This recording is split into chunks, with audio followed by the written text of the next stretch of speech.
Hello everyone, welcome back to my channel.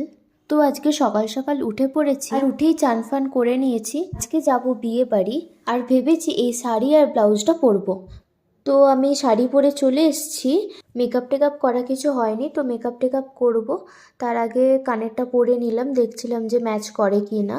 Makeup করে আর কোনো video clip নিতে পারিনি, তাই জন্য বেরিয়ে পড়েছি, সেটারই ভিডিও ক্লিপ নিয়ে নিলাম একটা ছোট্ট করে। দেখো তো কেমন লাগছে। তো আমি বিয়ে বাড়ি ঢুকে পড়েছি আর এই যে হলো বিয়ের কোণে। এখানে ফটোশ্যুট চলছে কোণের। আর তো তোমরা দেখতে থাকো আমি সারাদিন কী কী করি। আর দেখো এখানে সবাই গায়ে হলুদ দেখবে বলে লাইন করে দাঁড়িয়ে পড়েছে। আর এখানে বেঙ্গলি ওয়েডিংয়ের যা যা রিচুয়াল থাকে সব অলরেডি স্টার্ট হয়ে গেছে। তো তোমরা দেখতে থাকো যে কি কি রিচুয়াল আছে। আমি খুব একটা বেশি ভিডিও ক্লিপ নিতে পারিনি, তাও যতটা নিয়েছি চেষ্টা করেছি নেওয়ার। তারপর আমি একটু চলে এলাম যে একটু বেশ রিলস বানাবো, সামনে বেশ রোদ